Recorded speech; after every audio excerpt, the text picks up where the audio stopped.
చెప్పింది? Years, ice. సర్వేంద్రియానాం నయనం ప్రధానం అంటారు కదా. మనం చదవాలన్నా ఏం చేయాలన్నా కళ్ళు బాగుండాలి. కంటి చుట్టూ ఉన్న నరాలు చాలా డెలికేట్గా ఉంటాయి. సో కళ్ళు మనకి ఐ పవర్ పెరగటానికి, ఐ పవర్ ఇంక్రీజ్ అవ్వటానికి ఒక ఎక్సర్సైజ్ చెప్తాను, చేయండి. అందరూ స్ట్రైట్గా కూర్చోండి. స్ట్రైట్. రెండు చేతులు ఈ ముద్ర పెట్టండి, ధ్యాన ముద్ర.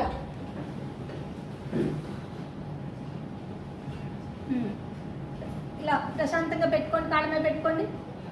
కళ్ళని సర్కిల్ చేయండి, 4 వైపులా తిప్పాలి. కంటి చూపుని 4 వైపులా తిప్పుతుంటే ఆటోమేటిక్గా సర్కిల్ ఫామ్ అయిపోద్ది. Very good, very good. మెడ తిన్నగా పెట్టండి, స్ట్రైట్గా కూర్చోండి. స్లోగా 4 వైపులకి చూడండి.